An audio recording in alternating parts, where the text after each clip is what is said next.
Next guest. I'm going to call him a living legend, certainly a living hero. He is. He's the last man to walk on the moon. Come on in, Captain Gene Cernan. There's a Welcome, Gene. Stuart, thank you. It's a pleasure and honor. We rearranged the entire studio for you. Do you realize that? Well, I got to know some of these folks, and they're all great. They're all headed in the same direction. So good stuff. You got a documentary. I've seen it. Okay, and I really, really liked it. I saw it at the Naples Film Festival earlier. Can I tell everybody about that? That's important. If you like it. I do like it. That's great. But what I got out of it was a sense of adventure that you captured back then, going to the moon. What an adventure. What a deal. I think we've lost it. I think we've lost that. Well, that's the point of the movie. Yeah. I think we have too, and I think I owe something back.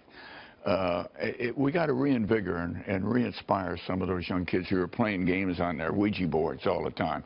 We got to get them thinking and give their generation something to look forward to, and get their hearts and mind. My dad, I've got a couple of those little slogans: just dream the impossible, go out and make it happen, because it can. The movie depicts, it's not about me. It's about the story of a kid from any town, USA. Right, happened to grow up in Chicago. Mom and dad didn't have an education. Immigrant grandparents. World War II, had a dream about becoming a naval aviator. I wanted to fly off carriers. I wanted to do what they were doing at Midway during the war.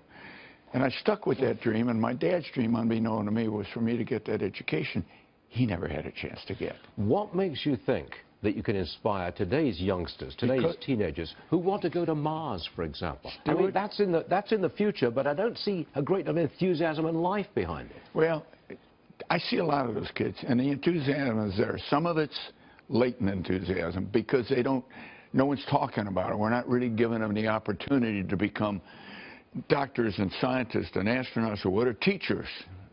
And we gotta sort of promote the thing that's important in the future of this country, and that's those kids.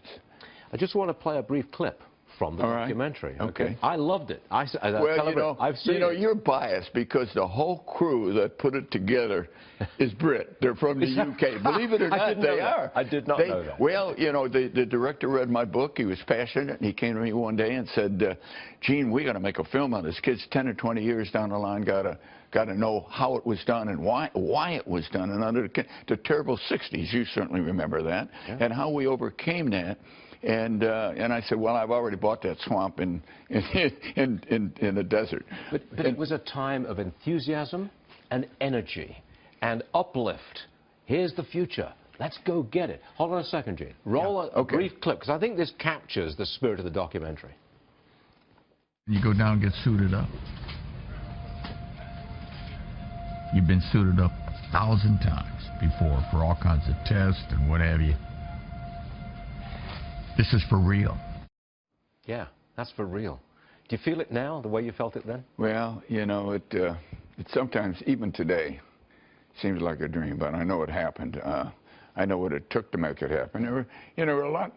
The astronauts, we all got our pictures in the paper on the news with Stuart Varney and whatever, but there's about another 500,000, at least, more people who claim. What I'm really saying is we didn't go to the moon alone. We had every worker in the country who put a nut and bolt or a piece of wire in their spacecraft. That was their spacecraft. And what they did was not going to fail. And they were with us. And the testimonial that sums it all up is everyone who went to the moon, including Apollo 13, notwithstanding the loss of Apollo 1 who never got off the ground, has come home to talk about it. Yep. We didn't really think it was going to be that way. It's a great documentary. I recommend everybody see it. Gene Cernan, it was an honor to meet a living legend. It's great stuff. Thank you. Oh, you're too kind. I'm not sure I deserve those words, but I'll take them. Yeah, you do. Gene, thank you very much indeed, sir.